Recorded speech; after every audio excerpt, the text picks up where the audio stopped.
Surprised? Couldn't be that you didn't expect to see me. I know everything you do and everything you think. It isn't quite clear, is it? Oh, she does know what I'm talking about. Oh, but it confuses you, doesn't it? Perhaps you should see a doctor.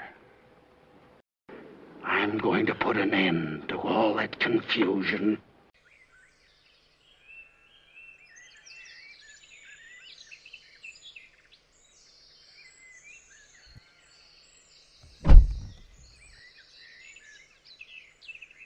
I was a promising and popular student at school.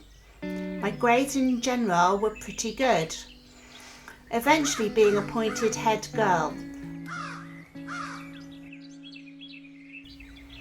Upon admission to art college, I was in rapture when the head of faculty informed me I was one of the most interesting young students he'd come across.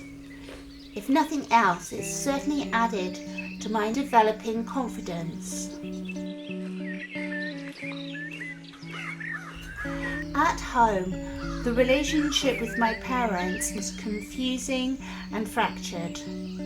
I was angry with my mother's submission to my father and began to resent my father's dominating nature. With a growing sense of identity, strength, and independence, I finally departed the security of home. Although typical of the majority of other young students, I soon became restless, unruly, and alienated from my surroundings. The cause, which in part would dictate the course of my adult life, began one typical summer's day. Reading, writing, and preparing notes for class, the voice arrived, albeit quietly at first, a self-deprecating whisper. The voice soon became loud and controlling.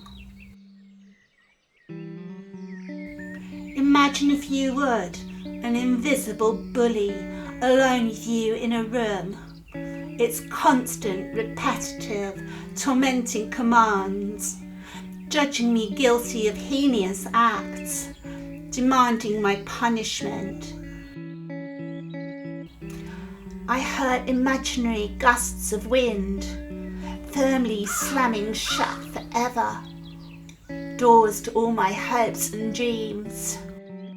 I heard the desperate pleas of destitute women, and always, always, that voice, wicked and cruel, its sole intention, only to do harm.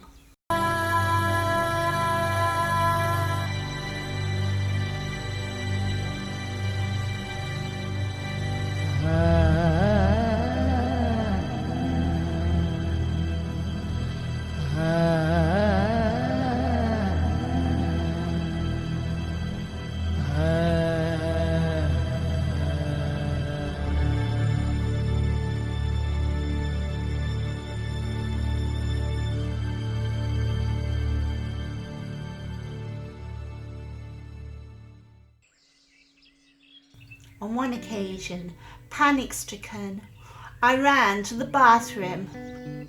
A single bulb, stark without shade, illuminated the space where I hoped to find solace in the mirror's reflection. Instead, an evil, sadistic woman, mocking and humiliating, grimly stared back. Convinced a microchip had been placed in my brain, I frantically gripped and pulled at my hair, searching for a scar. Helpless, frightened, and completely alone, I began to accept the voices were real. As the voices continued, unrelenting in torment, leading ever more to self-imposed isolation, eventually withdrawing from college friends and family. The need to seek out professional help was by now overwhelmingly apparent, but revealing to others my new state of mind was inconceivable and filled me with terror. Where did the strong, confident, independent Lisa go? The world that I knew had fallen apart.